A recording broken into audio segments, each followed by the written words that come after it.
she had this pioneering vision, which today seems obvious to everyone by our standards, but at that time wasn't so obvious. And that is that there needed to be an organization that supported women in cybersecurity, IT risk management, and in privacy.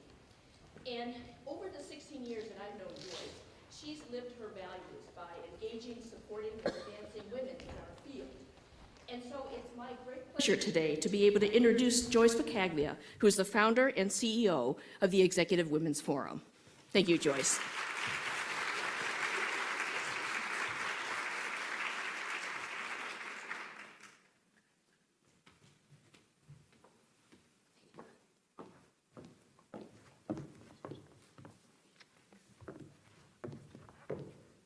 How awesome is this?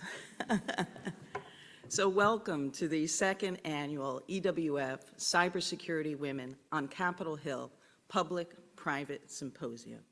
I am absolutely delighted to be here with all of you today. You know, this is a truly historic event and a unique opportunity for us to amplify our voices and to share our knowledge. I'd like to welcome our congressional staff, our esteemed guests, and our committee members, and personally thank Leader Nancy Pelosi for sponsoring us. Cybersecurity is a nonpartisan issue that concerns all of us, government, industry, national defense, and private citizens alike. Our goal today is to educate staffers, to engage with congressional and Senate representatives, and to increase the number of women engaged in cybersecurity legislative process. The women leaders in privacy and cybersecurity that are here today, well, this day is for you. This morning, you're going to hear from some of the brightest and most accomplished women in cybersecurity. And then this afternoon, you're going to be visiting the offices of the congressional leadership of cybersecurity subcommittees to personally meet with their senior-most staff. On the Senate side, we're going to be meeting with Armed Services, with Judiciary, Homeland Security, Banking, Appropriations, Energy and Natural Resources, as well as Small Business and Entrepreneurship, Intelligence, and the IT Board. On the House side, we're going to be meeting with Financial Services, Homeland Security, Appropriations, Transportation, Energy and Commerce, Armed Services, and even the House Democratic Whip. That means you're going to have an opportunity for 24 separate meetings to develop relationships, share your expertise about an industry that we love, and have an impact on shaping future cybersecurity legislation. For the members and staffers that are here, you have a unique opportunity to gain knowledge from women who are boots on the ground leading the charge in cybersecurity to solve the most complex issues that our companies and our government face. These women that are seated next to you today are the best in their field.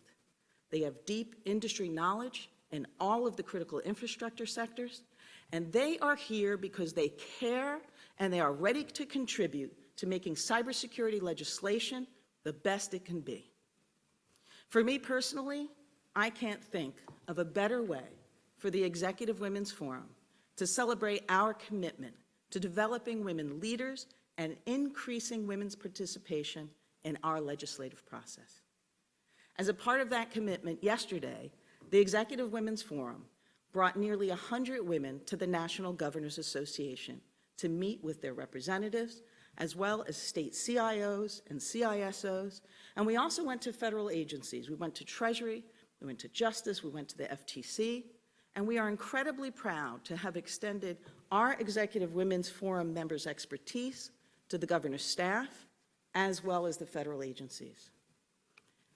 As an information security, risk, or privacy executive, or as a congressional staffer, we all recognize that cybersecurity is more important now than ever before.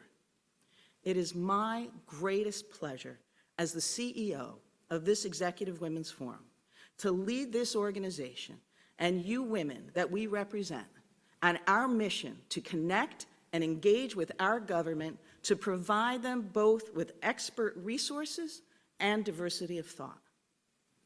Why is this mission so important? Well, as we enter into the fourth industrial revolution, legislation will need to address the effects of emerging technologies, as well as new threats and vulnerabilities from within the United States, as well as from nation states. This requires the emergence of new cybersecurity legislation to both mitigate the risks of the digital era, as well as to legislate against cybercrime. Now more than ever before, cybersecurity expertise is needed to educate and advise lawmakers as well as their staff. And to be most effective, these experts should represent diversity of thought and gender. We recognize that often regulations and laws lag far behind the technological advances that we achieve and the threats that we face. 5 issues that I consider to be top of mind this year for our United States legislators are, first, securing the election systems. I think everyone here understands the importance of modernizing and securing the election systems in each state to protect against foreign interference or hacking of future elections. Secondly, the Internet of Things. Take a quick inventory of all the connected devices that you are wearing or using each day. They are only going to increase in number, and they're all vulnerable. There's a real concern about both weaponizing IoT and protecting consumers. With the rise of wearables, digital pharmaceuticals, the security and privacy of our personal information is presenting all sorts of new challenges. Also, we will have an increased focus on financial cybersecurity. Issues like data disclosure to law enforcement, civil liability for data breaches, and board-level responsibility for data security are all important issues that are going to need to be considered. Add to that autonomous vehicles, artificial intelligence. As we speed into the future with self-driving cars, drones, robotics, we're going to all have legal and social questions prompting our government to consider how to address the effects of these new technologies. Finally, our cybersecurity workforce. A recent Government Accountability Office report identified an urgent need for Homeland Security to better identify gaps in the cyber workforce. The fact is, the cybersecurity workforce is estimated to have a deficit of 1.8 million employees by 2020. With this shortage of talent and the complex issues that we're facing, how do we remain competitive? How do we secure our financial markets and our critical infrastructure? And how do we ensure our national defense? Well, as you ladies know, this is where the Executive Women's Forum on Information Security, Risk Management, and Privacy has been making significant contributions. For the past 16 years, the EWF has been engaging, developing, and advancing women leaders in our field who possess the knowledge to solve these complex problems. The EWF, through the support of nearly 50 of the top Fortune 100 companies, provides education, mentorship, scholarship programs, leadership development, as well as an online community and an annual national conference that will gather over 450 of the most accomplished and influential women leaders in cybersecurity, risk, and privacy together. What's really important to know is that the EWF is more than an organization. It is a sisterhood that unites women of every race, religion, seniority, and sexual orientation in a common goal of helping each other to personally and professionally be the absolute best that we can be. Today, we bring that sisterhood to Capitol Hill. Come on, is that exciting?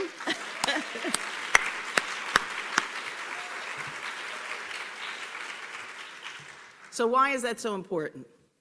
Because our community not only brings their expert knowledge, we also bring a women's perspective and our experiences into the legislative process. The creation of the EWF Cybersecurity Women on Capitol Hill Public-Private Symposium was historic last year. in its inception. But even more so this year, the addition of our interactions with the National Governors Association and the federal agencies has widened our availability and our access to lawmakers and their staff. Our presence here not only provides education, it enables the government to add diversity of thought to their process.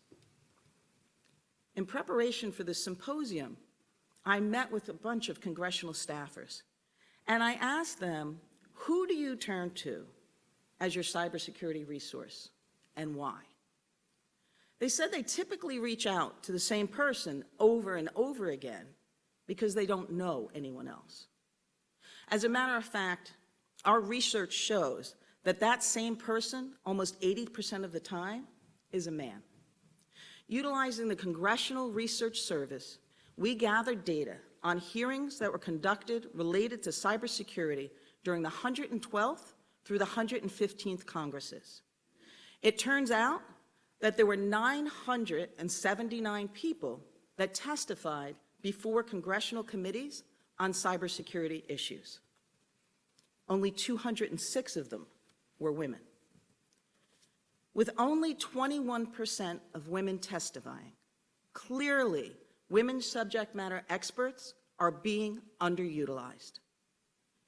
Just look around this room and look at the accomplished and amazing and remarkable women that we have gathered here, like Deneen DeFiore, the global CISO and she would like that, and product security officer, one day, Deneen, the product security officer for GE Aviation. Ann Johnson, who's the VP and cybersecurity and enterprise for Microsoft. Patty O'Boyle, the Executive Vice President of Information Security at Wells Fargo. Angela Messer, the Chief Transformation Officer for Booz Allen. And Ann Feely, the Global Chief Privacy Officer at Prudential. Now imagine that only one of these 5 women will be invited to testify. The remaining 80% being the same men that are repeatedly asked to participate. We aim to improve those percentages. If you know anything about the EWF, you know we are an organization that takes action. I am proud to announce that I have been working closely with Kelly Riddle, Legislative Assistant Congresswoman Jackie Rosen, who has agreed to sponsor a member sign-on letter to support increasing women's participation in the legislative process on Capitol Hill. In it, our ask is simple. Include more women in all areas of the legislative process so that the quality of legislation can be improved by increasing the resource pool of expert and their inherent diverse perspectives. This letter is going to be sent to all 435 congressional members for signatures. I've also begun conversations with the senior-most staff of the Senate Democratic leader and the Senate Majority Leader to gain their support on this incredibly important initiative. Together, we can all have a positive impact in the lawmaking process. You ladies here and hundreds of others like you that are EWF members are experts in cybersecurity and privacy and are very strong in terms of your knowledge of critical infrastructure areas. You can be called upon to share your knowledge from a bill's inception through testimony, markup, conference, and passage. Utilizing the Executive Women's Forum members to better inform congressional staff on cybersecurity and privacy issues will better enable them to offer factual, timely, relevant, and road-tested advice to their congressional leaders. We all know that women play a tremendously important role in our society and in the cybersecurity workforce. We should also play an equally important role in the development of cybersecurity legislation. To the congressional staffers, this is your time to let us help you. What the EWF brings to you today is a collection of talent, experience, and perspective that you will find nowhere else. Seize this opportunity by engaging our members who are willing to bring their unique talents forward to assist you in service of our country. Finally, help us to get your members' signatures on the letter of support to increase women's participation in the legislative process. You can play a transformational role in positively impacting the quality of legislation by engaging more women. For the ladies here representing the EWF, you are by far the best and the brightest in our field. So utilize this opportunity to share your knowledge in a way that will truly influence our nation's ability to be more resilient and ready. If we take action, one at a time, each one of us can make a difference. Cybersecurity legislation is still in its infancy. Everyone in this room has the ability to add significant value to the foundation and the future development of the laws that will guide us through the fourth industrial revolution. The relationships that we build between public and private sectors, the sharing of our knowledge, and the testimony given are going to be the building blocks that our nation will use to create cybersecurity policies and laws. We are fortunate to live in such interesting times and also to have an opportunity to influence them. I and the entire sisterhood of women in the Executive Women's Forum on Information Security, Risk Management, and Privacy look forward to working together with you to create legislation that will safeguard our assets, our families, our companies, and our country. We are all in this together. Our country is depending on us, and I know that we are up for the challenge. Thank you.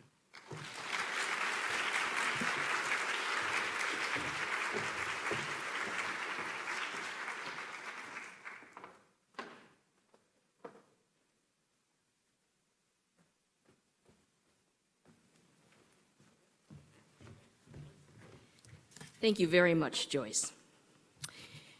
So this morning, it's our great honor to introduce Vice Admiral Jan Tighe as our keynote speaker.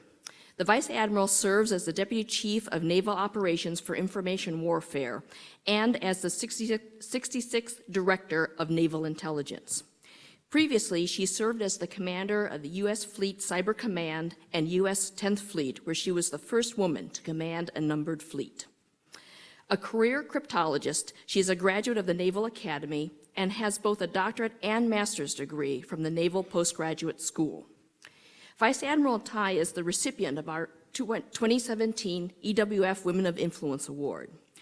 We had the pleasure of spending time together at our awards reception, and I can tell you that what is equally impressive as her achievements is the dignity and grace with which she accomplished them. Vice Admiral Tighe has lived the values that our EWF members aspire to, and she not only is not only an exemplary role model, but provides inspiration for women to realize what they are capable of achieving. We are honored today to have you here, Vice Admiral Tighe.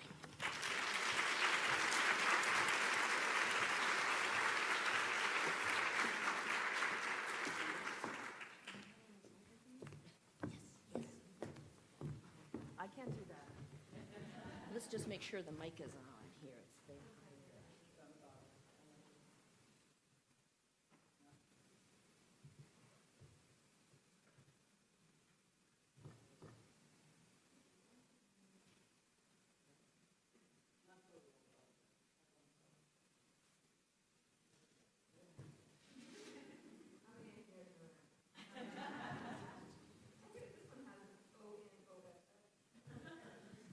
Can you hear me? Okay. All right. I don't want to be way back there. Well, good morning. It is still morning.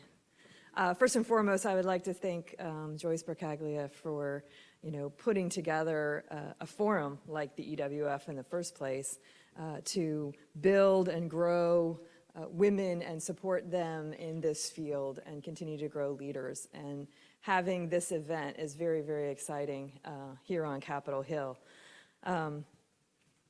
Do you all use Waze? This is my disclaimer in case I have hair all over the place. I was in DC. I hope most of you found public transportation to get here, but I was in DC for an earlier meeting this morning, and I thought, how hard could it be to get to the Capitol on time? And, you know, I depend on her all the time. I use that mellow voice of, you know, I think it's a Brit accent. Calms me. But sometimes I think, what did I ever do to piss her off? I mean, I was getting, you know, as I'm coming in from, you know, sort of more northwest, she's sending me to 395, which I thought I could avoid. And I said to her, "Are you kidding me?" And she said, "No, not only that, but I'm going to make you go across 5 lanes of traffic in a half a mile to get to the exit from the left to the right." So yes, as technologists, sometimes you have to talk back to them. But I am privileged to be with you here today.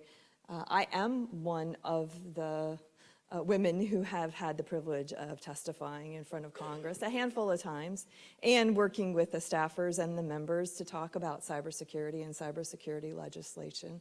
And so offering your expertise to that process is just really a wonderful thing. When I think about, you know, the numbers that Joyce came up with, you know, the Department of Defense and the Navy is pretty male-dominated. I'm just, you know, just in terms of numbers, pretty male-dominated. But when I look through the lens of cybersecurity leaders across the Department of Defense, it's kind of remarkably, you know, high number of women leading inside a DoD. I hadn't really thought of it just in those terms before, but, you know, you think about the new director of DISA, first woman ever to direct the Defense Information Security Agency, Vice Admiral Nancy Norton. I can just get emotional saying that. Vice Admiral, she's also a subordinate commander to U.S. Cyber Command for the Joint Force Headquarters that directs the defense and operations of DoD networks. Her deputy is a Navy Rear Admiral, Kathy Crichton, who helps organize all of that. The Marine Corps Cyber Commander is Major General Lori Reynolds. And to say Marine Corps Major General Lori Reynolds, that's a unicorn right there, all in and of itself. And we've got her in cyber, and you will not mess with her. Fabulous, fabulous talent. And the list just keeps going. I've got my deputy CIO, Navy CIO, who's a Navy one-star, Donnell Barrett. If you've ever seen her talk, very entertaining, very formidable. The Army has a bench full of women who have been working, and they're at the flag level, who have been working cybersecurity issues. The Air Force has Major General Sarah Zabel and, you know, retired Zan Vautrinot, who was a force and continues to serve in the cybersecurity field. So I look back and, you know, across the years, and I'm missing some because they're young and they just keep coming. But we actually have quite a good representation of women. I would say not enough people of color, truthfully, when we think about the full diversity. But we have a pretty good representation of women inside a DoD working cybersecurity issues, so that's pretty exciting. So that's the cheerleading part, and I'd like to move on a little bit to the gloom and doom. How many of you have heard of the Worldwide Threat Assessment that the Director of National Intelligence publishes? Not some? Okay. I'd hope to be interactive a little bit. I'm better that way. If we can get to question and answers, that's really good. But it's pretty startling, and you know, it is a resource for the entire nation. It's focused on national security, but it talks about threats to our nation, and it talks about global threats, and it talks about regional threats, and you know, it sort of starts off in the introduction talking about the fact that competition among nations is going to continue to grow over the next, you know, over the coming years as major aggressors and major powers and regional aggressors continue to exploit the complex global trends that are going on around the world, and while they adjust to changing priorities in U.S. national policy. And it also talks about the fact that we have the risk of conflict is continuing to increase, including among great nation powers, and is at a higher level than it has been since the end of the Cold War. And that's, again, we're back to gloom and doom, but that's pretty startling. But it can be a resource for you. For the first time ever, when listing the global threats, cyber threats have surpassed terrorism as a global threat to this nation. And so it actually talks an awful lot about cyberspace and the cyber threats that we're facing. It acknowledges that the risk of surprise for us is going to continue to grow over the next years because of the billions of digital devices that are being connected to the internet with very little security built in. And so that risk of surprise and cyber actors being more emboldened to do disruptive types of attacks and actually, data deletion or disrupting energy grids, for example, is something that it talks about. This is available to you online. I would strongly encourage you to read it. It uses, a lot of thought's been given to every word that goes in there. But it goes into the very specific actors that are out there and gives insight from the national intelligence community perspective of the motivation and the things we should expect to see over the coming years from those actors. And for those of you in the business that are paying attention to what's happening globally, it might not be all that surprising to you, but it combines what's publicly available with what our intelligence community knows, and puts it out at the unclassified level. It talks obviously about the fact that Russia, China, Korea, and Iran will be the greatest threats to the United States in the coming years. And then it breaks into the specific threat actors, and what their motivations are. It acknowledges that Russia will become more emboldened and continue to look for ways to disrupt, hack and leak, false flag operations, and limited disruptions of electrical power grids and things like that. That is something that we can continue to expect. On the influence operations, cyber is a big key for the Russians to be able to, not just against the United States, but around the world, create wedges in local population, create wedges between us and our allies, and taking advantage of the fabulous social networking and news that people get from the internet, taking advantage of our freedom of speech, of our freedom of the press, and taking advantage of that through cyberspace to spread discord and to drive wedges between us. And so, it actually acknowledges all of that in the report, and that will continue to grow. It's not a new phenomenon for Russia. It's been happening for 10 years, particularly on the European side. So that's out there. When you think about the Chinese, traditionally you think about the fact that it has been, for them, mostly about espionage and theft of intellectual property. And the expectation is that will continue. In 2015, there was a bilateral agreement between the United States and China about reducing the theft of intellectual property from our companies. And we've seen the numbers go down, but they haven't abated completely. So the Chinese are also thinking about how they integrate cyberspace operations into their military operations. So they'll continue to posture themselves for a cyber attack as part of military operations as well. Iran. We have seen Iran mostly in the espionage types of activities in cyberspace, although their espionage activities are more focused on the Middle East and sort of the Saudi Arabia and Israel, and we expect that to continue. When the report was written, it wasn't known that we would withdraw from the nuclear agreement.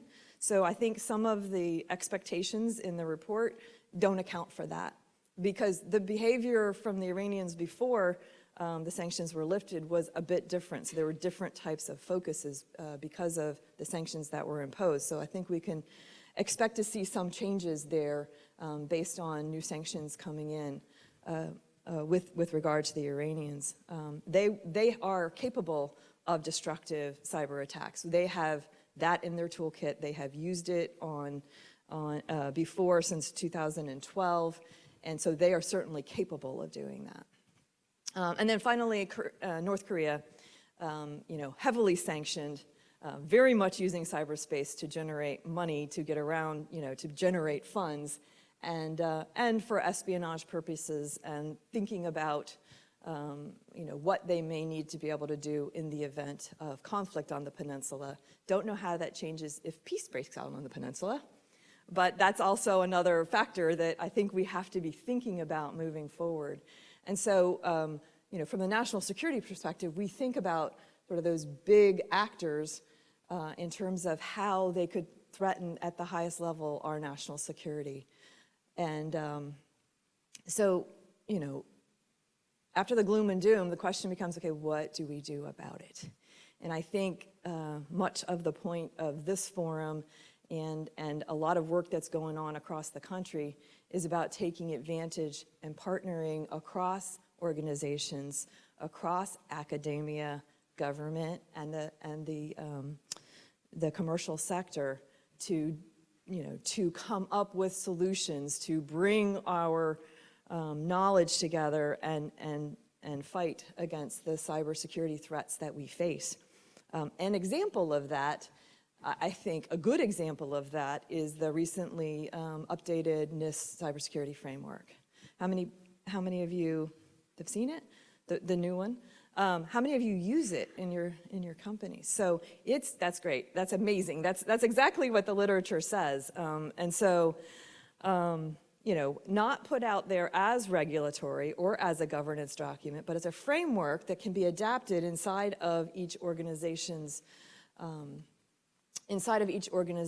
mission and output in order to understand the outcomes that you're trying to achieve in cybersecurity across the 6 functional areas, and understand where you want to be able to get. So just, put a plan together and be able to talk about that in a way that we could talk to each other across identify your critical assets, across protect, harden those assets, being able to detect malware and anomalous activity in your network, respond to that anomalous activity, and then restore your network to something that you fully trust.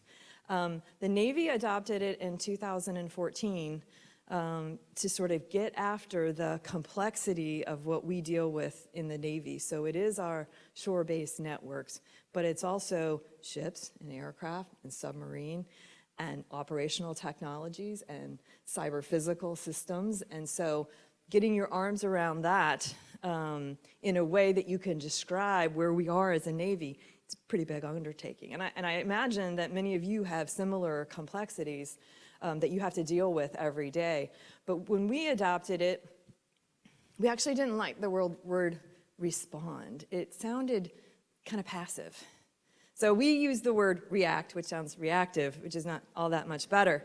But we think we're being more dynamic.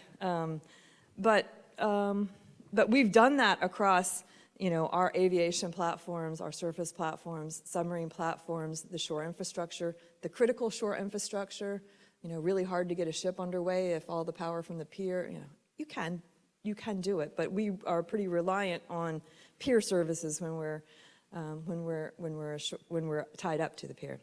And so we've been using that, and I would say another twist that we've put on our approach is what we call, the building resiliency in. That's not a twist. That's what we're all thinking about.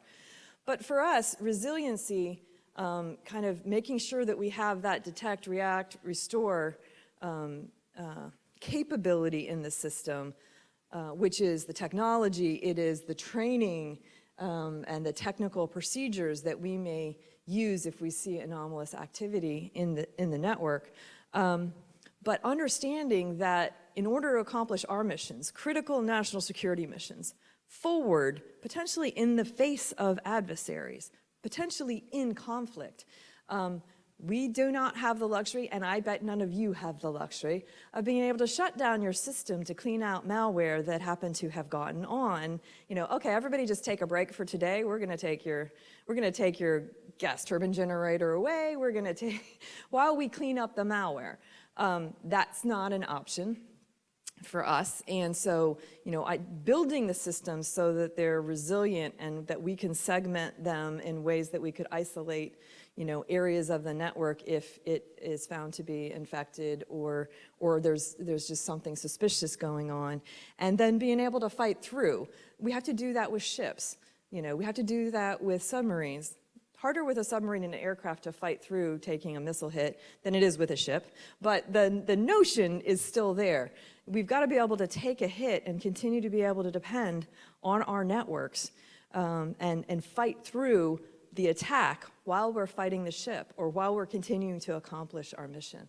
So we've been very focused on that since 2014, and the NIST framework has given us an opportunity, has given us a way of thinking about that and putting that in context, across the entire Navy and bring everybody to the table there.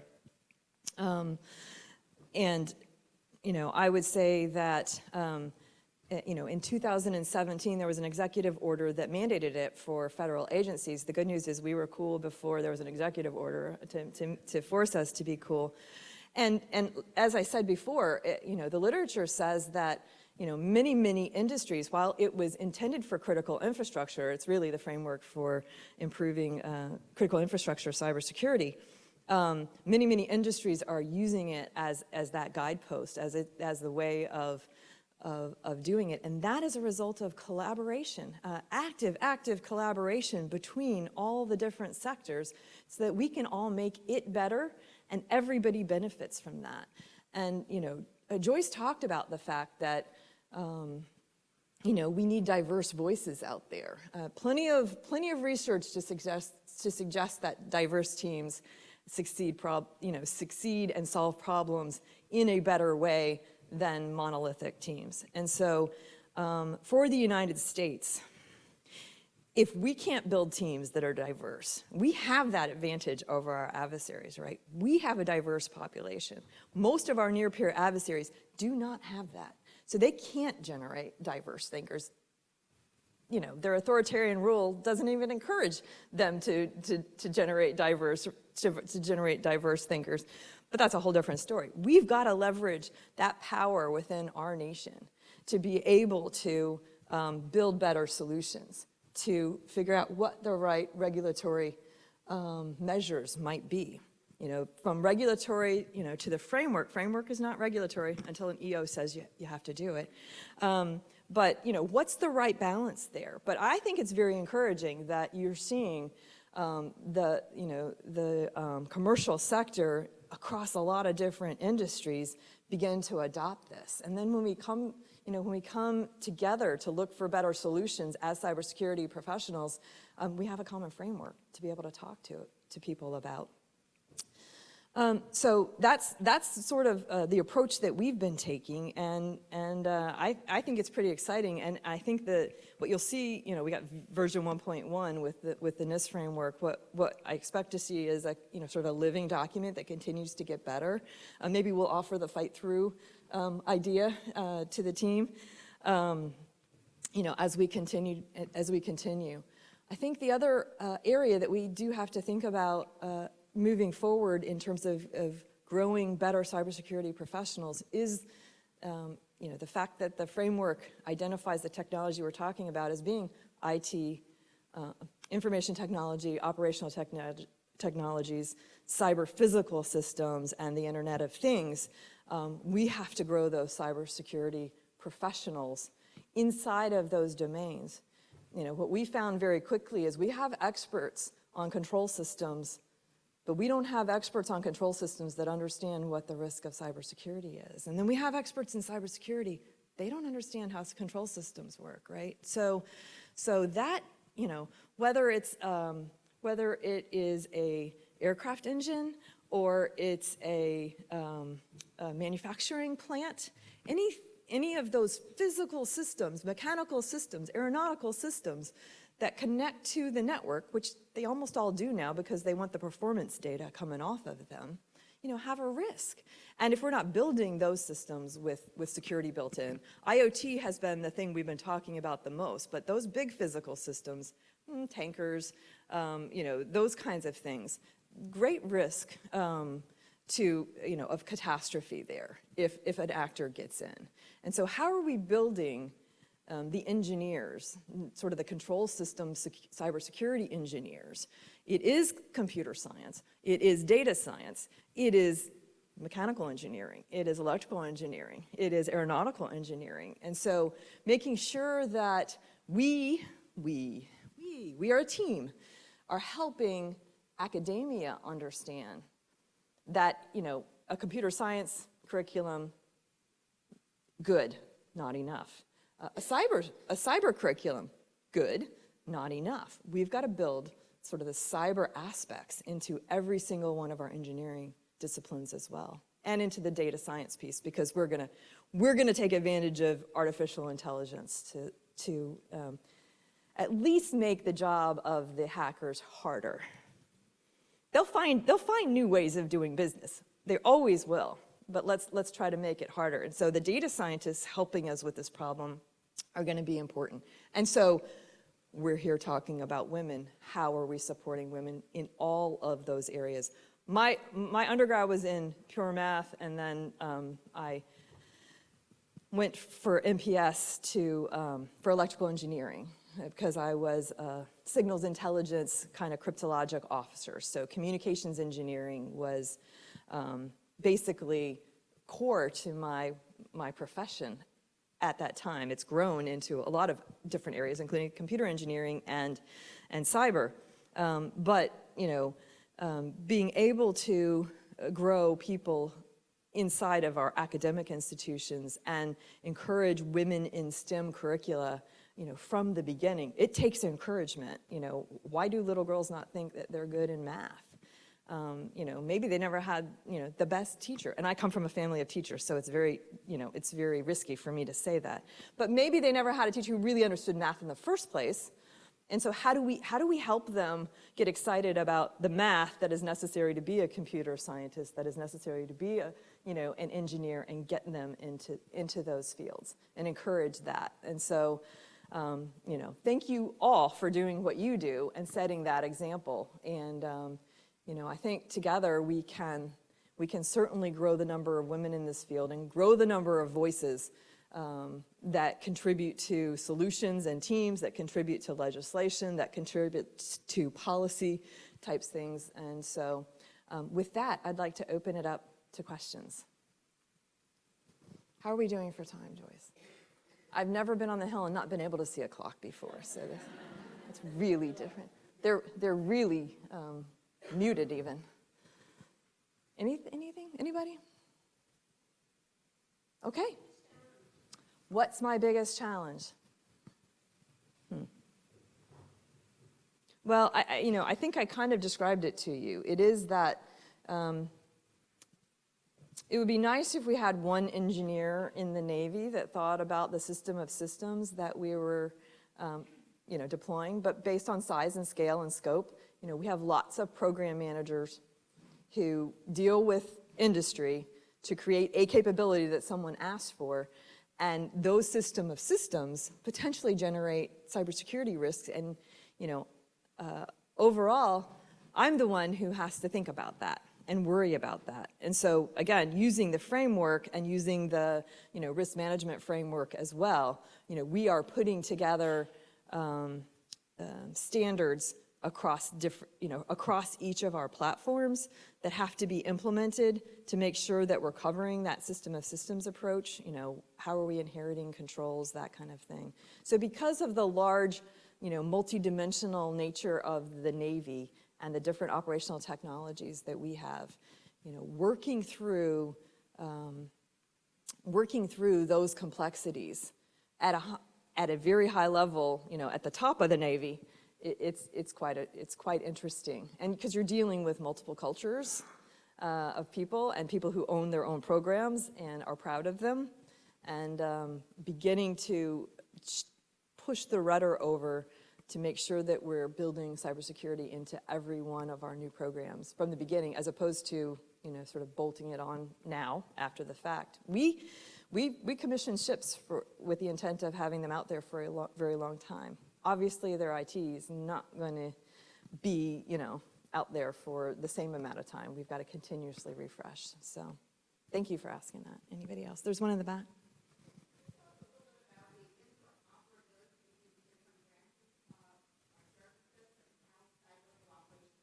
Yes, thank you for that. That's a great question. I would say, depending on which aspects of cyber that you're thinking, my time at Fleet Cyber Command, under U.S. Cyber Command, where we were directing the operations of I had responsibility to direct the operations of the Navy network, and my other service counterparts had the responsibility for their service networks. At the end of the day, they're all combined into a DoD network, but they're not all architected the same. They don't have all the same products exactly on them. I'm not even sure we'd want them to all, be exactly the same. Just like each of you, you have your own mission. You have certain things you need to accomplish. You need to be able to tailor your cybersecurity and manage your risk inside based on whatever the mission of that particular organization is. So we very much, across just the services underneath U.S. Cyber Command, were thick as thieves in terms of sharing information about, and again, this was before the JFHQ DODIN stood up. We banded together to do that, sharing information about the threats that we're seeing coming into our networks, about the, any of the solutions that we're putting in place, and so, there are no secrets between the services at the operational level, in terms of directing the operations and the defense of our individual networks, which, have trust relationships with each other. And so we have to be able to understand, how we're getting business done. At the DoD level, under the CIO, there are policies being written, and we work with each of the services and the DoD CIO to think about what the architectures of the future will look like to make us, to make our networks more resilient and actually more cost-effective, moving forward. And how do we more rapidly adapt the new technologies that are out there, which in a lot of cases make us more secure than having our, well, in all cases, it makes us more secure than having our legacy systems around. And so that rapid acquisition and migration of an organization as large as the DoD, much less as large as organization as the Navy, is really hard to speed through. And so, but we work together to learn from each other. I wouldn't call it necessarily interoperability. I think we share lessons across each other's, and what's going on inside of our own network architectures. We all have slightly different problems to solve. Yes? What is the defense industry today in your picture? It's one thing for the department to have defense design, but it's the actual industry that brings those things to bear and helps to engineer, right? That's right. We talked a lot over the last few days about the supply chain and a lot of the things that we see here. And from your perspective, how is the defense industry doing there? What sort of role does the defense industrial base play? That's great.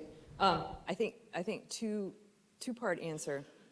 One, I think we in the last, especially the last couple years, have been doing a better job at being interactive earlier with industry, across the board, not just on the cyber side, but in terms of trying to get our requirements right before we ask industry for it. If all the expertise on what's within the realm of the possible for some of these technologies, is in industry, well, let's not ask for something that's dumb, or aiming too low. Let's be more interactive on the front end before we even, ask for their support to go build a ship or a missile or a tank.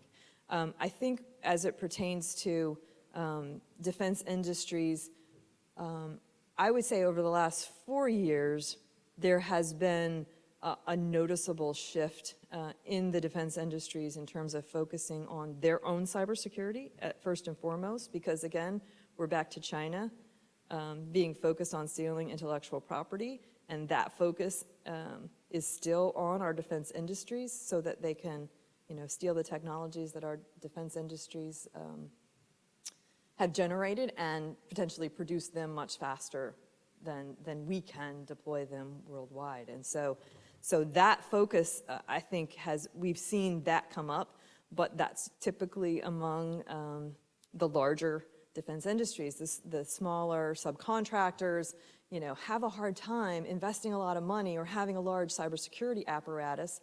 And so that gets to your supply chain. What are the third party vendors that are part of that, delivering on a system?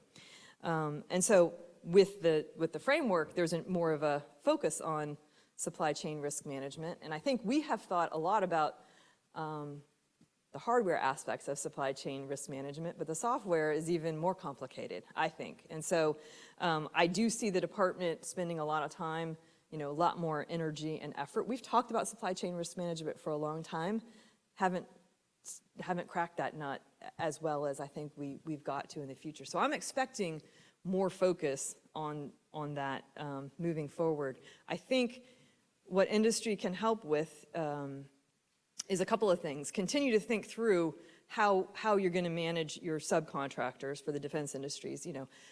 Perhaps the data lives in a cloud that can be secured, and then you have to worry about the other third-party vendors exposing your data inappropriately. But that's a whole different conversation. But thinking about, we've even thought about, does it make more sense for our requirements and the unclassified information that we really don't want shared, but it's really not classified, having it stored in the commercial cloud where it can probably, be better controlled. At least we'd have better access control and knowledge. Is there a way to utilize the new technologies to have the data central and not out in every single vendor's network where it could be exposed? The other thing is the topic I was talking about before, which is, those mechanical, electrical, aeronautical, maritime propulsion devices. I think across the defense industries, having them build that kind of security in up front. Our standards are published. That can be part of, even if you're doing an IRAD, that can be part of the thinking going in. Now those standards are going to evolve just like all standards do, but starting there, thinking about even in those physical systems, how are we going to secure them as part of what we're offering the government? I think that's going to be important moving forward, because us trying to figure out how to secure things that we're knitting together, that's a tough one for the government to do, or even to ask industry to help us figure out after the fact. Thank you for that question. Okay, how about way back there? Yeah. Thank you. This is a little bit orthogonal question to what you're doing. When I was growing up, we always thought of DARPA, the biggest innovator, the internet, cell phones, GPS. Everything we use came from military research in the United States. Can you talk a little bit about innovations happening today? Or have you changed? Is the industry, the private industry is doing more than? Yeah, I think DARPA is a great innovative, hub. I don't think they have a corner on the market anymore. I think what we're seeing is commercial industries being more willing, and actually, willing's not the right word. To get the competitive advantage, you've got to be willing to invest in the kind of innovation that has to happen. So I think it's happening, I think there's opportunity for it to happen everywhere, and that's pretty exciting. And, again, I think the United States has a corner on the market, I hope, of innovators because we are free thinkers and because of the environment that we set.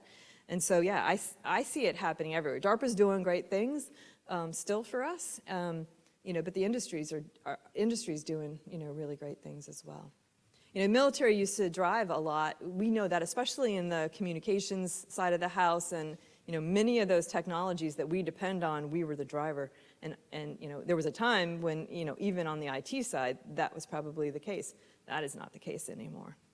So if we're not the market driver, how do we make sure that at least the market is meeting our needs, especially when it comes to security? That gets hard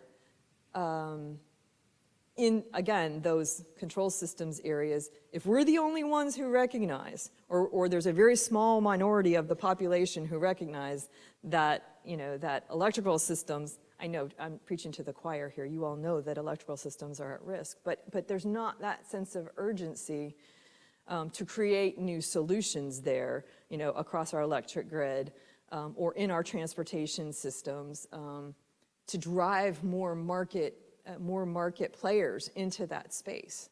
And so, you know, we're trying to drive it from just the DoD, and that's you know, and we aren't a big enough market for a lot of the people who need to be innovating on how we secure devices, you know, to be inspired to do it.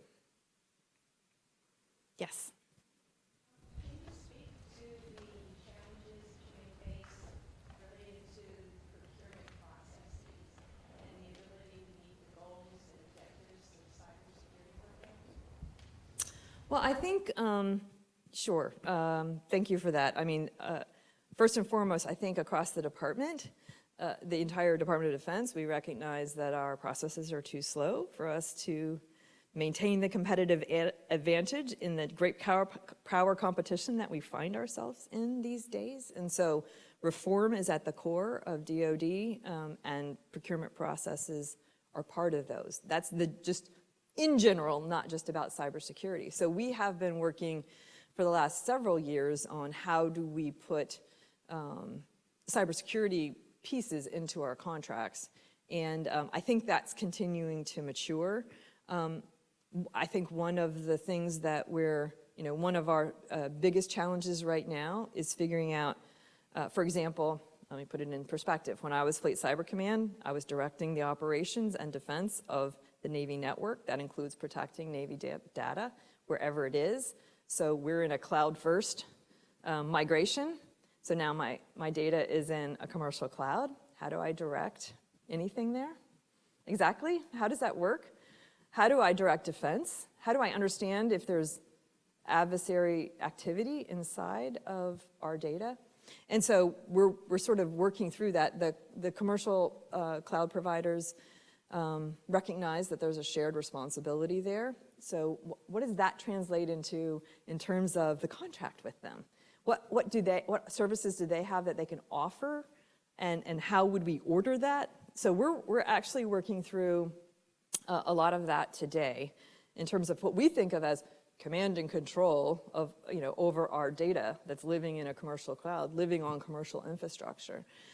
We've had a lot of experience in the Navy because we went to a contractor-operated, contractor-owned network about 13 years ago.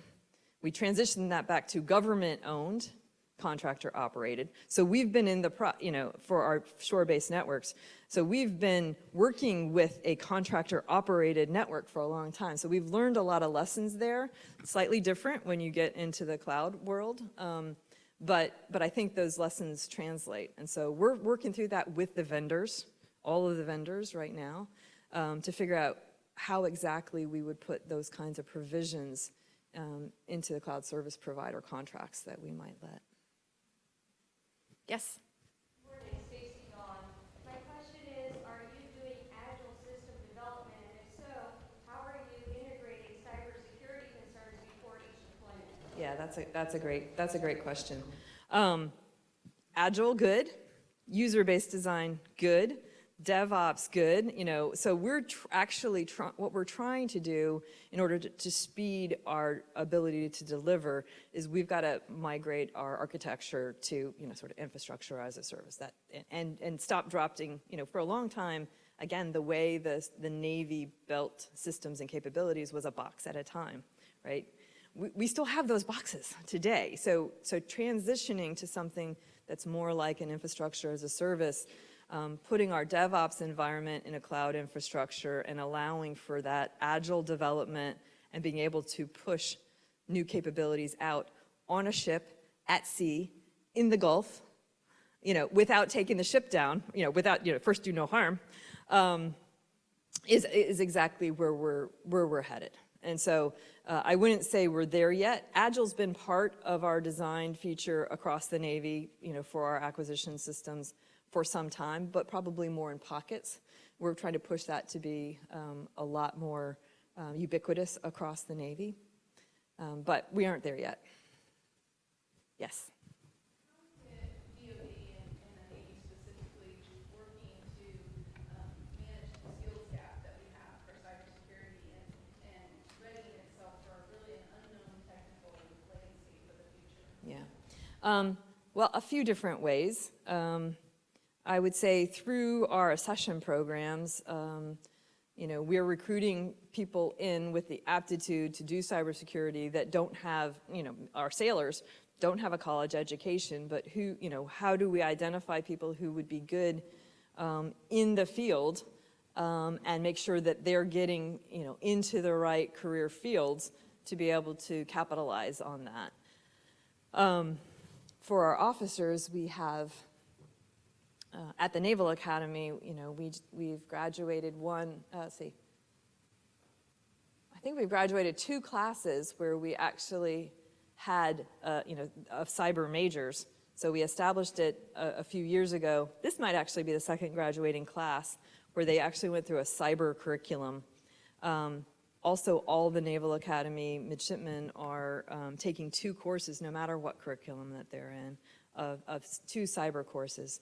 So our officer corps is coming out at least literate in cybersecurity. Our challenge is for all of those officers who, grow up to be a destroyer commanding officer. How do they think about the cyber risk to their mission across that massive platform system of systems? How do they even begin to think about it? And so getting some tools to help them think about that, of what risk they're carrying there, is something that we're trying to do. This newer generation of officers coming up, their expectations are going to be higher. They're going to be smarter about it to begin with. And then for the workforce that for the military workforce that we have and the civilian workforce that we have, we kind of think about it in different bins. We've got to have that general knowledge across, our user base. Everybody is a potential risk to our network, right? And so we're educating the masses, and then, getting more and more specific about how we educate and thinking about how we retain the talent inside of the Navy. We have a lot of Navy civilians who work in this space, and that's a good thing. It provides for continuity, and it provides for us to be able to bring talent in from industry, and sort of flow through.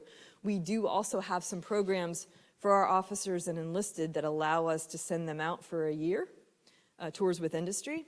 And so I send the cyber folks out into, the various industries that matter to me. And we've bounced some of them around. So how do you sign up? Well, I'm not going to guess on your age. So we actually are hiring directly into the Navy developers, right? We have everybody's short of code developers. We're hiring civilian developers. You can work in the beautiful Suitland, Maryland. Some of you have been there. And so that's an opportunity. And we're commissioning some developers directly in from college. How do you take one of those? Yeah. So I have an opportunity to pick 5 companies per year, and so give me your card, and we can talk about that. And I've been moving it around. Next year, I'm actually going to put somebody at Idaho National Labs, because if you're in the business of control systems security engineering, cybersecurity engineering, that is a good place to learn a lot. So I'm actually going to put one of my officers there. So as I come up to this event, I'm getting the hook. End of the story. Given all of us here working such well-documented fields, can you give us a little phrase, an example of how you managed to be so tenacious and so courageous to get where you are today? Something that they might find relevant. Come on, some real good advice. Good advice. Good advice. I can give good advice. I mean, when I went to the Naval Academy, I didn't come from a military family. I did not know what I was getting into, right? I thought it'd be fun to go to the Naval Academy. That was wrong. I didn't know much about the fields that were out there, and I picked the cryptologic field, and they couldn't tell you anything because I didn't have a security clearance at the time. Now we're giving the mid, we're clearing the mids so that they actually know how fun it really is. But I ended up picking a field that was just so motivating, and the people that I worked with were wonderful. I had an opportunity to grow and develop and expand my scope and my leadership skills. And so, the Navy, I never thought that they would send me back for a PhD. It's been an amazing, it's not like they do that for everybody, but I have had those opportunities. And so it's been an amazing 34 years since I graduated from the Naval Academy. Did not know I would stay in this area, but it gets back to, and I think you all feel it in your fields as well. It gets back to, do you really love what you're doing? And especially for our young women, helping them to find that and find what a field in an area that they can really be passionate about and commit to. All those women that I mentioned at the beginning that are serving in the DoD as flag officers, they are incredibly competent in their field and incredible leaders. And so how do we build more of those and put them in front of people to inspire them? And so it's been my honor to be able to talk to you today, and I hope you have a great rest of your day and rest of the conference. Thank you.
Test.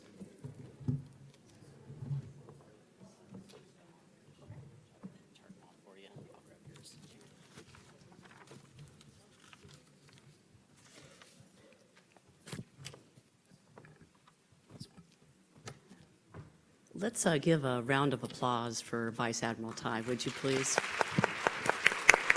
That was amazing. Very, very amazing. We're going to go ahead and start our next part of this event.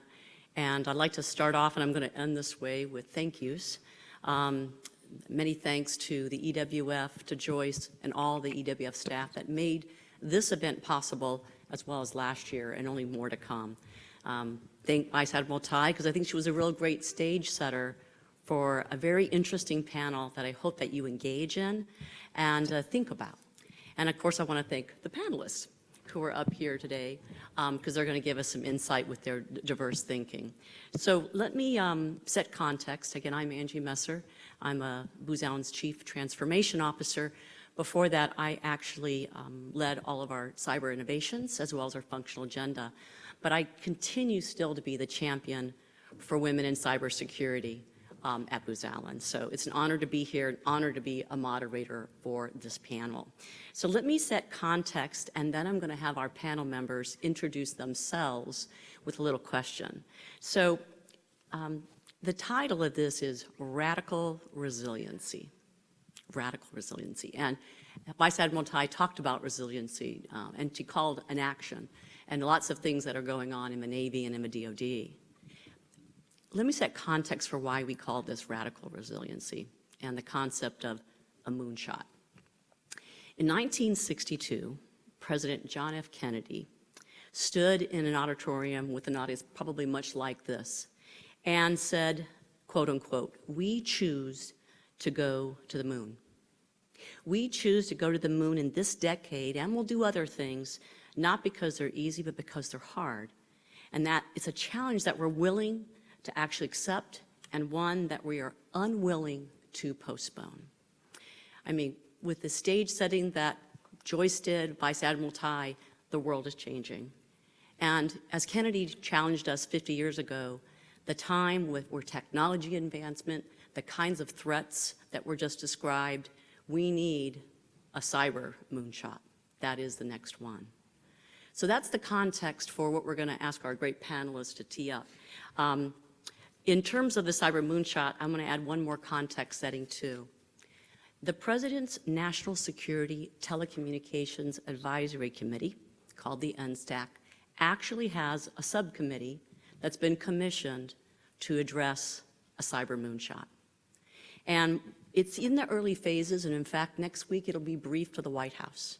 So this concept of radical thinking, what's big, what do we need to do in the next 10 years, is on foremost, not here in Washington, D.C., but across the public-private sector, hence part of our dialogue today of public-private partnerships with government, industry, and academia and others. So that's coming, and there's a great opportunity for all of you and together as a community to see how we can contribute to that cyber moonshot. So on stage with me is a set of amazing ladies who are experts in their fields. And the questions that we're going to tee up today don't necessarily have to have answers, but what are the big ideas that we'd like to tee up? So I'm going to ask each of them to present a little bit about who they are, the role that you have, and then I'm going to tee up a question just to get us all kind of going, and that's from your perspective. What does it mean to make the internet safe? If that's the cyber moonshot, to make the internet safe, not safer, just outright safe, and the things that we have to do from a radical resiliency perspective, what would that one thing be? And then we'll get started on some of the other questions. So Stacy, can I start off with you? Hi, I'm Stacy Mill. I am VP CISO and VP of Global Compliance for Spirit Aerosystems. For me, what does it mean for the internet to be safe or safer? The safe part for me is I want to be able to know that the communication that is going across that internet, whether it be from person to person or from company to company, is who they say it is. So an idea of a digital identity for companies as well as for people is a very important concept for me. Some people may think that's Big Brother, but I think that's the same as if you're picking up a telephone or if you're sending a communication via whether it be fax or secure file transfer, you have to know who's at the other end, and is that the person you're really talking to? So that trust, that digital identity. Digital identity and trust. Yeah.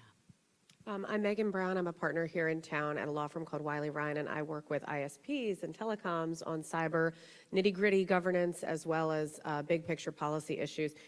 For me, the internet being safe has a couple of dimensions. One is I think we need to be able to get the bad guys.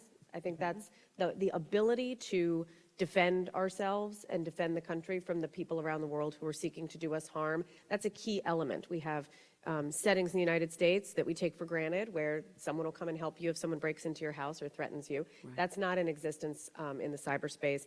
And the other is that all parts of it are engaged, from the backbone providers who give the telecommunications infrastructure to end users, to companies, to governments. That to me, it's a whole new ballgame in terms of what we need for collaboration, but that everyone who has a role is actually executing on their role and taking responsibility. So it takes a village. We all have to be Team together. sport is what we Team say all the sport. time. Team sport. Right. Catherine. Hi, I'm Catherine Lotriante. I am at the Atlantic Council as a Brent Scowcroft Scholar and at Georgetown University. And before I went into academia, I was in the intelligence community at CIA as a lawyer and began my work on an account that was then called in the 90s information warfare. So mainly focusing on international issues and state relations and state activities. I look at the question and think about the question of making the internet safe in similar fashion to the physical realm in terms of our approach pre and post 9/11 with the counterterrorism model. I often go back to and think about the lessons learned. I do believe that we will, as in the physical realm, there's no such thing as 100% security. I think we'll never reach 100% safe. So for me, it is about getting to a place where we are safer and maybe not completely safe. But the hope I have and where I kind of work towards at the international level, but also with the U.S. government is, as Megan mentioned, looking at taking what we would expect in the physical realm in terms of government and private sector activity to enforce rules, develop norms and rules of behavior, and to recognize that we need to do that with respect to cyber as well. So whether it's international rules for state activity or it's domestically focused, but we're lacking that now, as well as the enforcement mechanism. So if you're outside and you park illegally in this area, anywhere in DC, you're expecting either to get towed or at least a ticket.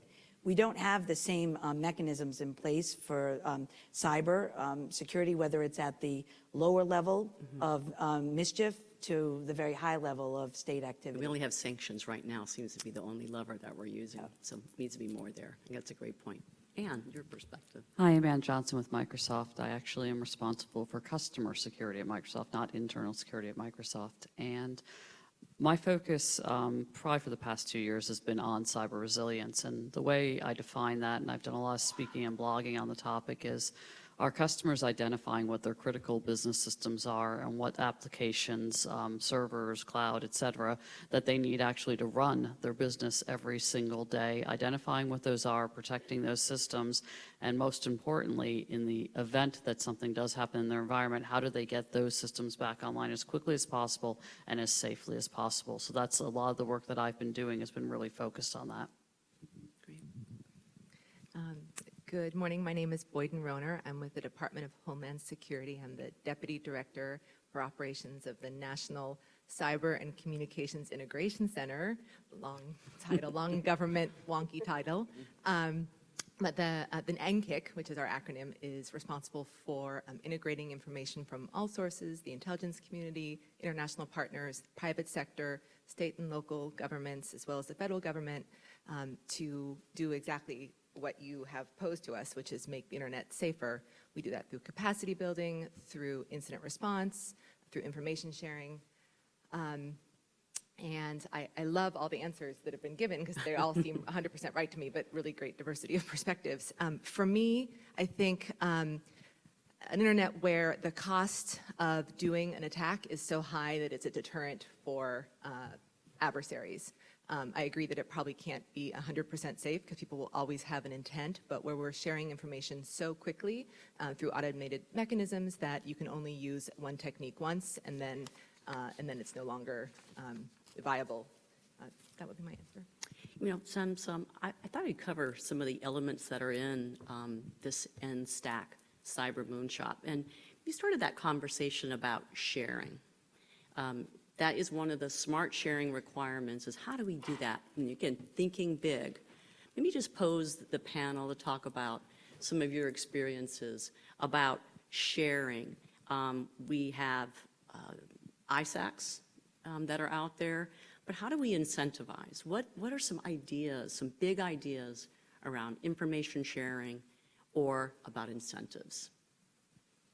I think one of the things for myself, I've worked in a lot of different verticals, from insurance, food service, global food service, as well as aerospace, is that you get what you give. I think that's a big incentive, is that if you are participating in the ISACs, if you're participating with your local government and with your local three-letter agencies, then I think you build that trust and you get that two-way communication. I know too many times my team has found various different attacks happening, and then we'll see the CSERT come out, the US CERT come out a week later. We knew that. So how do we better proactively have that line of communication and be able to provide the expertise that we see on the ground every day? This is an area where I think the moonshot idea is actually really apt, because whether I'm talking to the Department of Justice about a particular matter or DHS about someone coming in to talk about a vulnerability, you know, I'm a lawyer. I come at this from the risk management perspective, telling a general counsel, this will not hurt you. This will not boomerang on you in some way. CISA, the legislation from 2015, was a really good start, but I think we may be at a point where we need to really think about the moonshot idea as being, do we need to recalibrate this whole conversation? Exactly. Because there are still so many reasons why a company isn't going to want to put their information out there to either a trusted government partner or the public. I think we need to really think about what those barriers are and how we can creatively think about wiping them away to give companies the room to raise their hand and say, I have a vulnerability in my product and I can't fix it right now.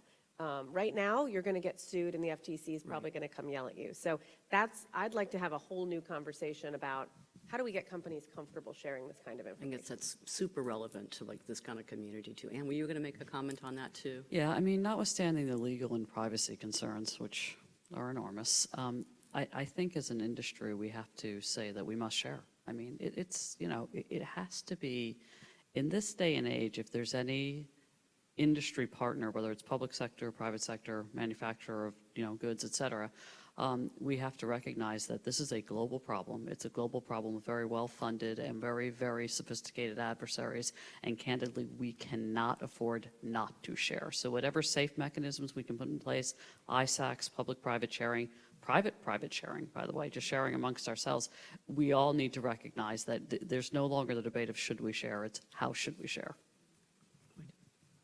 You mentioned that DH is looking at automation. Is there more, you know, in this kind of conversation? Yeah, absolutely. And, you know, I'm glad you mentioned the Cyber Information Sharing Act, because I do think that has cleared some of the hurdles, but I think it's also incumbent on us to kind of show the value of sharing with the federal government, or sharing with DHS in particular, because we're not a regulator and we're not a law enforcement arm. We're there to be the trusted place where you can share information and not expect retribution, where we can help you with the solution. We have relationships with a lot of companies, especially in the industrial control field, where they do share vulnerabilities, and we work with them to get on a schedule to get those remediations out worldwide.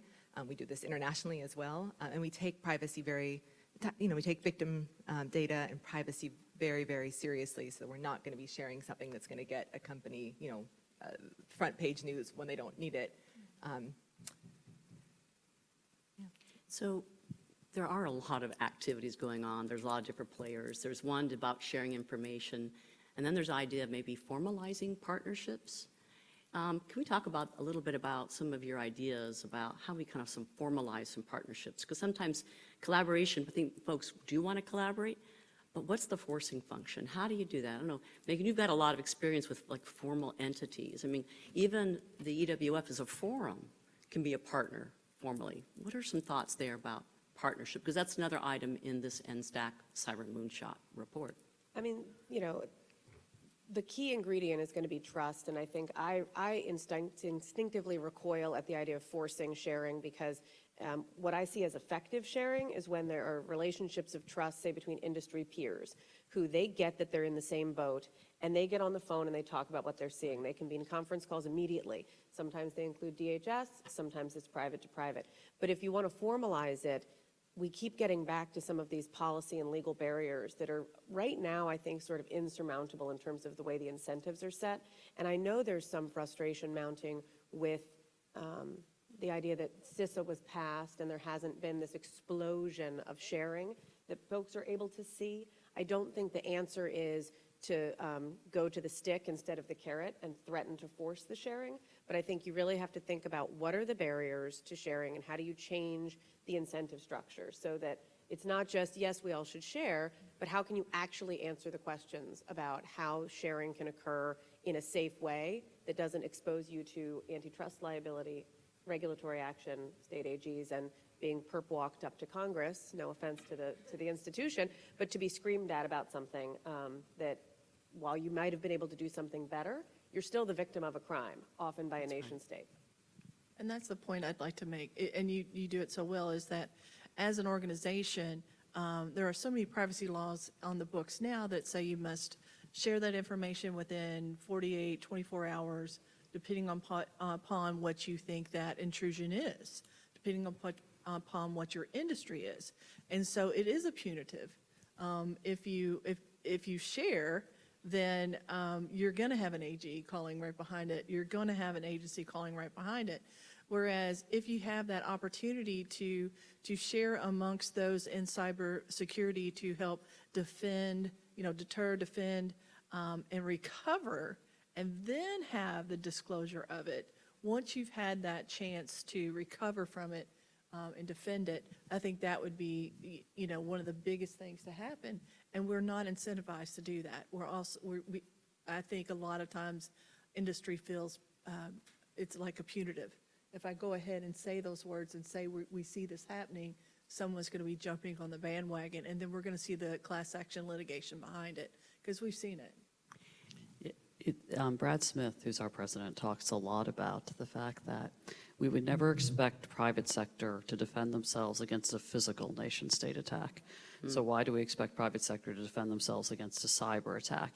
And that goes right to the sharing, because if we can safely share with the government and know that there will be protection, we'll be helped with that defense, that's absolutely an incentive to share. Just have to, again, develop that trust and develop those relationships. And remove those barriers. And remove all the barriers, yeah. And try to see something radical for it, too.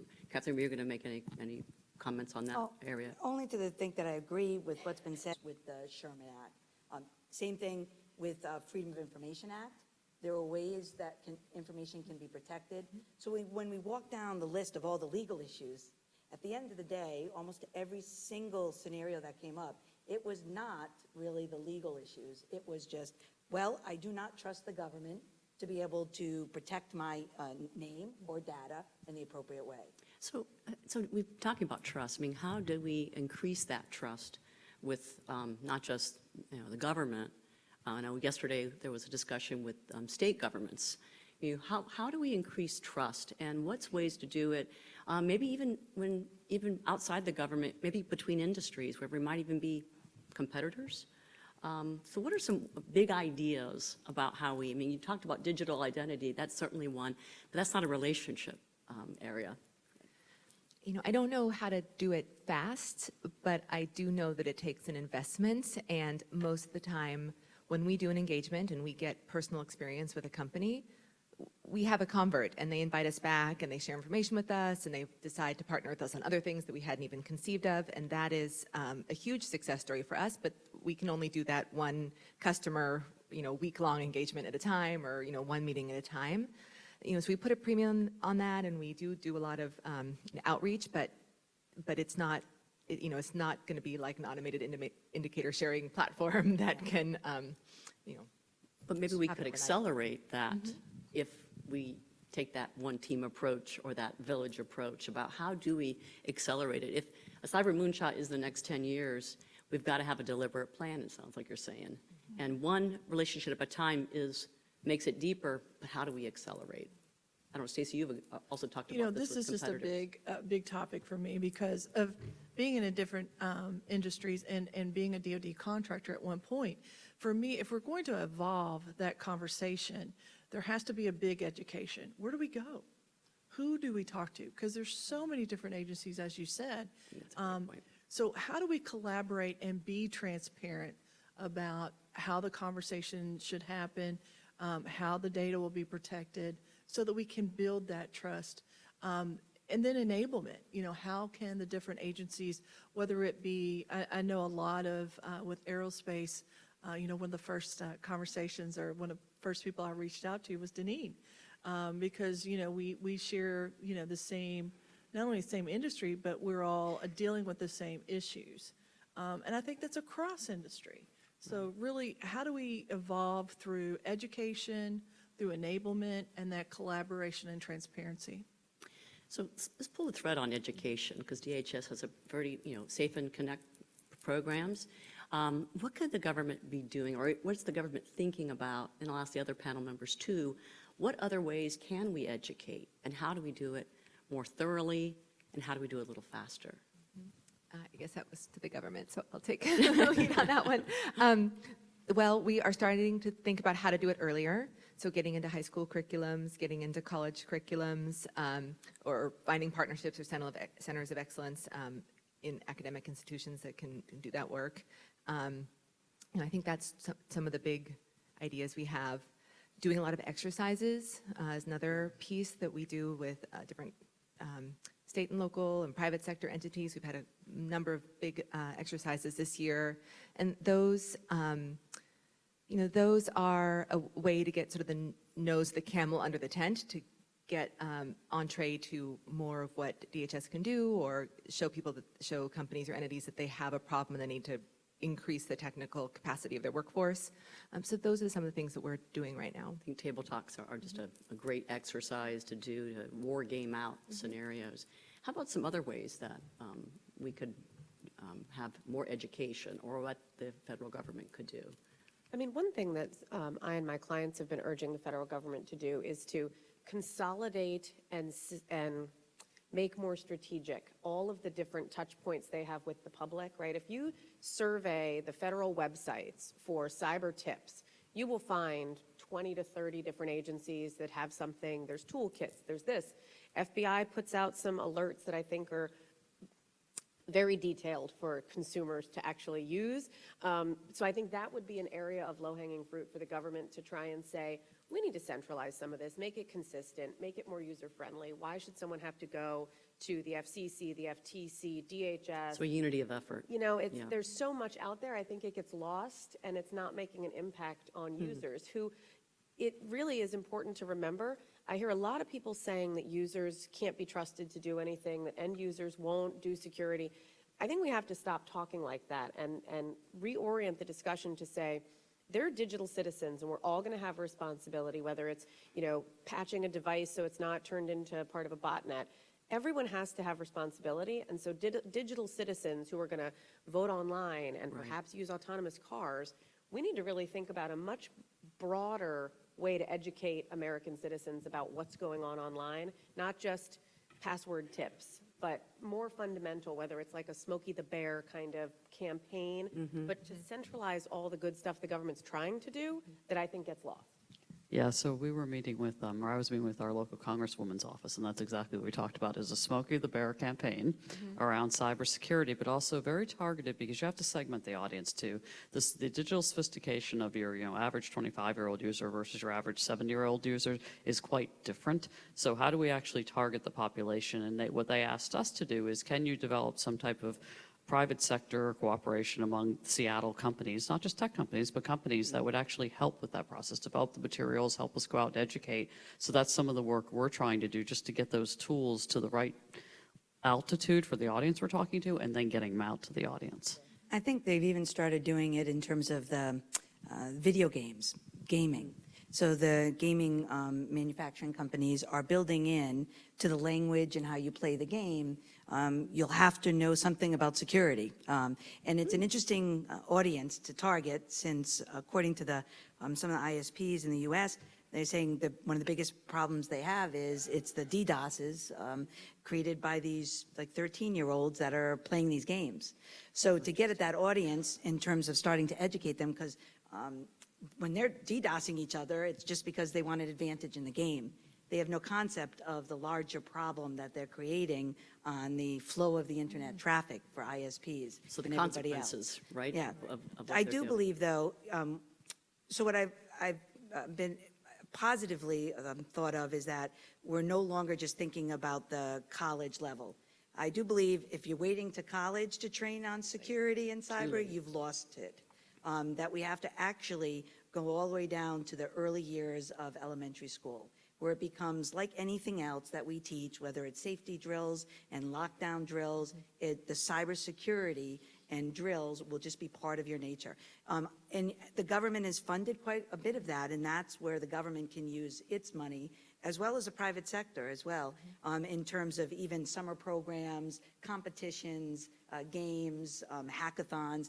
But the younger you can go on that and thinking about it, even for first graders, I think is where we'll start to have an impact. Another way on the education, it's not often thought about this, but there is a responsibility in the government. Our government has been, in the last 10 years, I've seen a trend in terms of educating the public. It's not about the technical aspects of security, but about the threat.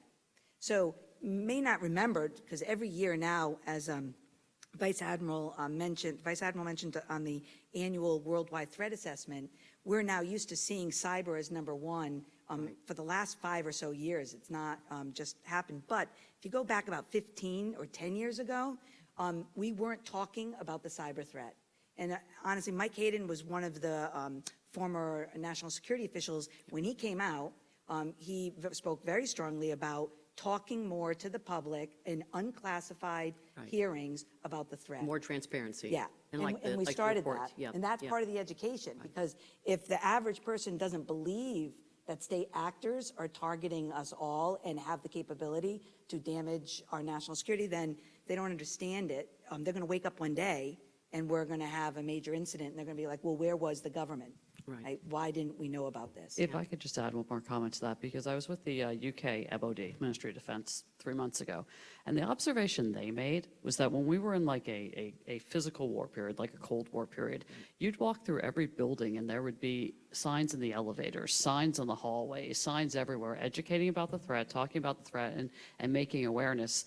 Their comment was, we need to do that with cyber threat. We haven't, as any government entities, and certainly not private sector, gotten to the point where we've said this is just as much of a threat as a physical activity would be, and we should treat it with the same sense of urgency. So it sounds like from a cyber moonshot, this awareness, this education at all different dimensions has to happen. But let's pivot, since we're talking about education, and Vice Admiral Tai mentioned this too, and even Joyce mentioned it, about talent. We know that, and talent, by the way, is a chapter in this NSTAC report. And we know that there's a crisis on cyber talent. We know there's one globally, much less nationally. In fact, I think it's even described as a national security issue on talent. So thinking from a cyber moonshot, I mean, Vice Admiral Tai talked about some things. What are some big ideas when it comes to talent, how we grow them, diversity? What are some ways we need to be thinking about this a little bit differently? Well, the good news is that you are starting to see that education in the college and the high school, middle school levels. But there's a long way to catch up to get them into the actual workforce. So one of the things that I've had a lot of success in doing is taking people who know the operational day-to-day and teaching them cybersecurity, because they know where I always say they know where the bodies are buried, especially the help desk people, things of that nature, who are taking those calls every day of people who operationally don't know what's going on. So how can they know the cybersecurity? So the things that I look for are people who know what's going on in the day-to-day in our organization, whatever organization it has that I've worked in. And especially those that are technical, but even those who are just, they deal with the people. So they see the holes that are in the systems, That's one side of the house, operational, but definitely working with some more of the technical people who know the holes in the systems. I think we also have to think, in the case of the cybersecurity, unlike other threats that we've had as a nation or even with our private citizens, we have to think very differently about how we incentivize the creativeness and thoughtfulness of the different backgrounds of the people that we'll need from all different schools of thought and disciplines. So in the government, it's hard to do. At the university level, it's hard to do because of the way that we've been set up. Like in Universities stovepipes and have departments. Yep. And allowing a student in one department who pays tuition that goes to that faculty to take a class in a computer scientist who might and ought to be aware of the political science classes and take a class on cyber warfare or cyber policy and not just computer programming, is often not allowed to do that. And that has to do with the stovepipes of departments and money and breaking down what used to be, is traditional way. In the government, it's the same way. Admiral Rogers has testified to this a number of times when he was the Dernza, that they have tried to think about retaining that talent at NSA. The government recognizes we've got a shortage like everybody does, and we can't fill positions that we need filled. So they've tried to think of creative ways, whether we can't match salaries, but we can offer maybe what Admiral Rogers used to describe as, come to us because you can do exciting things that you can't do in the private sector. The mission It would be is illegal. and you'll learn. So- You'll learn on OJT, or you'll have amazing opportunities. But the for problem that. in the government is you're still based on GS scale. And the traditional life is you come in at a certain level, and then you get promoted time and grade. So it sounds like that needs to kind of get blown up a little bit I was too, gonna so say, there's more incentives. There's plenty of places in the government where there's different scales, and I think if we're talking moonshot, that would be something like, we should be thinking about ways to disrupt the model that might have constraints, right? The bank regulators always got some crazy salary that was not commensurate with everyone else because they were the banking regulators, and judges are treated differently. Some of the scientists at NIH make a ton of money because they've figured out a way to reward them for the unique things they bring to the federal space. So that may be something that a moonshot could attack. Yeah. So just And without degrees. So this has been unusual. Right. Some of the best talent in terms of cyber skills, they have no academic degrees. They certainly don't have STEM degrees, and that's what I was going to say. We've got to go over the bias of the STEM degree for cybersecurity. Computer programmers are fantastic. I love them. They're wonderful. They write a lot of our stuff. But at the end of the day, they're not necessarily the best cyber professionals. I find we do a lot of recruiting out of law enforcement. We do a lot of recruiting out of military. We do a lot of work with transitioning military members, and the reason we do that is they know how to do an investigation. They understand how to do an Problem solver investigation. We can teach investigators. them the tooling, we can teach them the skills, but they actually fundamentally understand how to do an investigation. It also helps our diversity, by the way, both from and when I think about diversity, I think a lot about diversity of thought. So that takes a whole different, whole complex set of population of people, and then you can have a lot of different people thinking a lot of different ways about a problem, as opposed to a computer scientist who's used to looking at things in a pretty binary way. Right, none to none. I mean, one of the best security ethical hackers that I've ever had was a psychologist.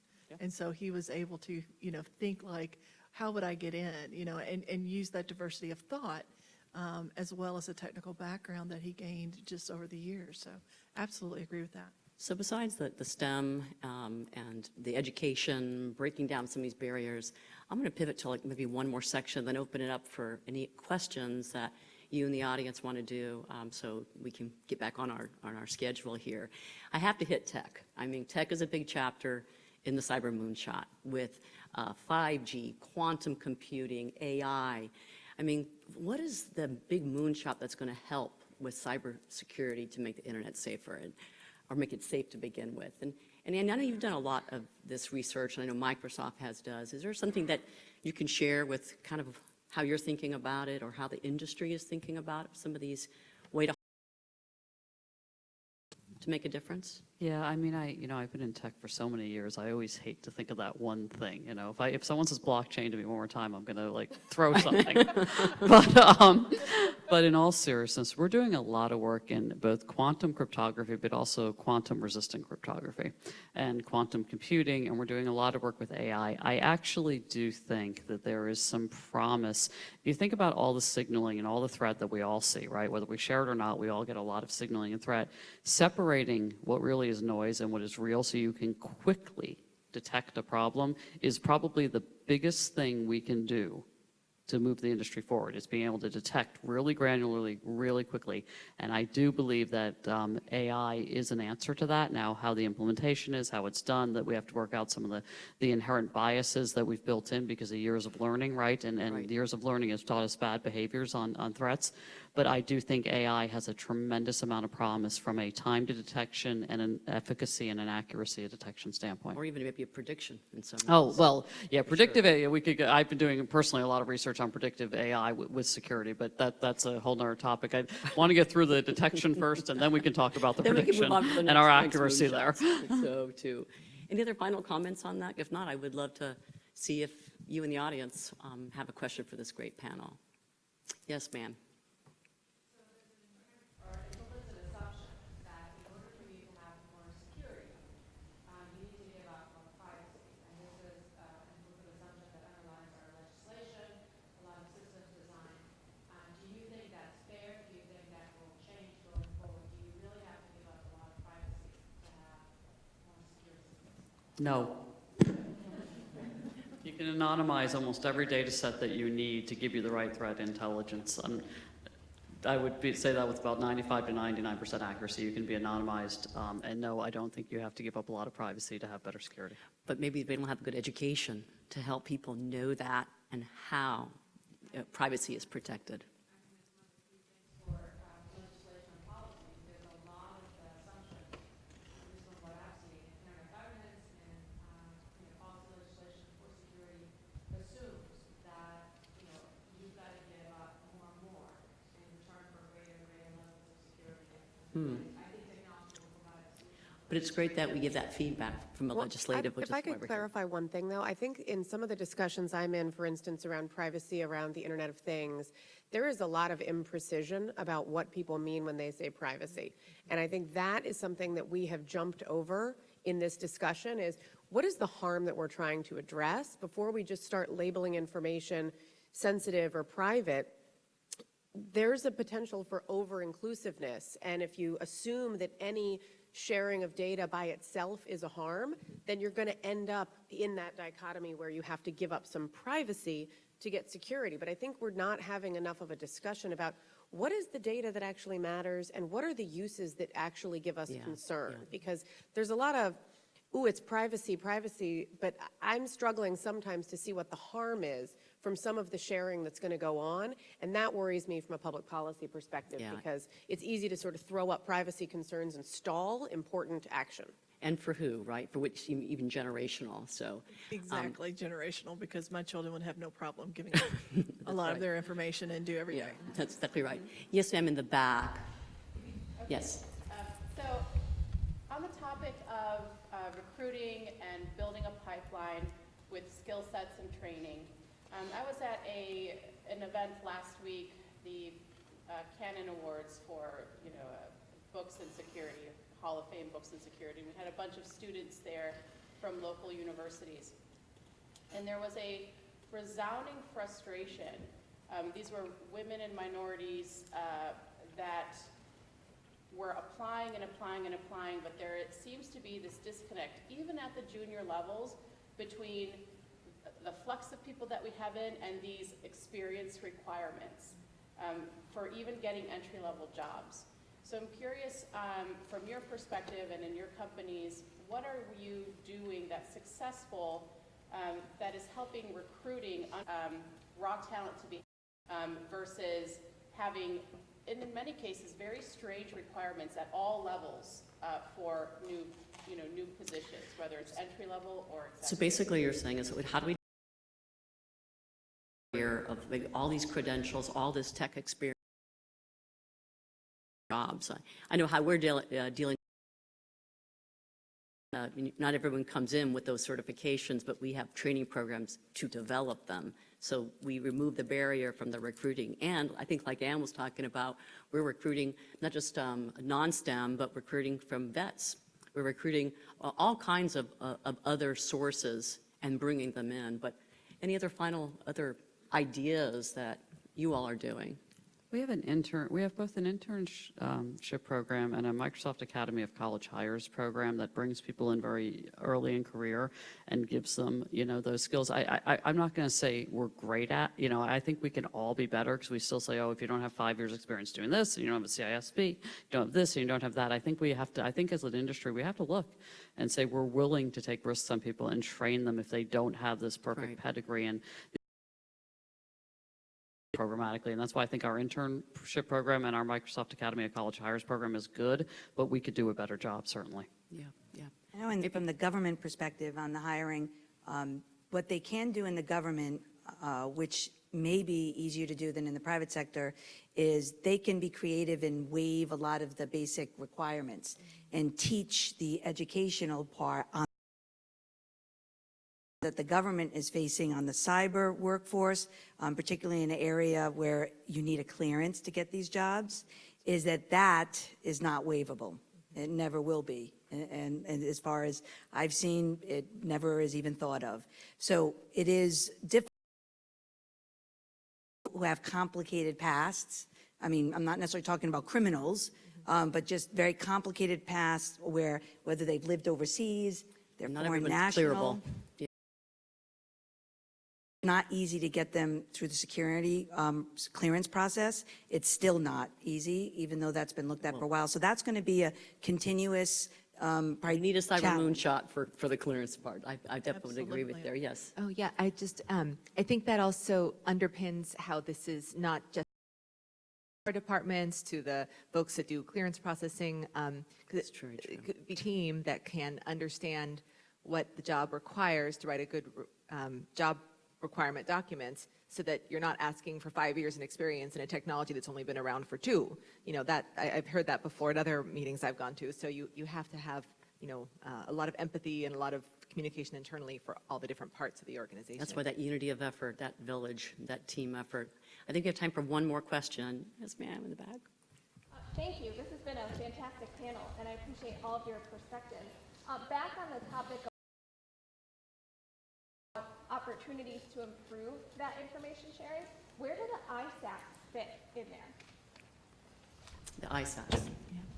Well, I can only tell you, I've worked with several different ISACs, and what I like about it is that if your industry has one, you should be able to Google it, you should be able to ask your members that you know, and what I like about it is there's usually a two-part to it, in that there's an industry sector, there's a vendor sector, and then there's a government sector that all meet within that ISAC. So there is some private discussion going on there. So it's a real public-private partnership that's going on in the ISACs. It's private, public, and vendor. Yes. One final. Glad you brought this up because I felt like I didn't get to cover it sufficiently before. The ISACs are something that DHS uses a lot. We have them on our watch floor. We have them, we have a couple of them co-located with us, and the rest we talk to frequently. And I think it goes to that, how do you scale the trust? I can get you to trust me, and then my friends trust me, so then they trust you. So I think that's kind of the way that you can share information a little bit more rapidly with the communities that can relate to each other. So in wrapping up, great questions, by the way. Thanks for your engagement. We started off talking about JFK and the first moonshot. It seemed daunting at the time. It seemed ambitious. But it really takes a collective effort and that collective ingenuity. And I think this is a start here with what we're doing with Women on the Hill and our collective efforts, too, to provide feedback from a public-private partnership. There's a huge opportunity, and maybe even after today, a call to action where we all, as women in cybersecurity, can engage. So please help me thank our panel. Thank you guys again. Great job.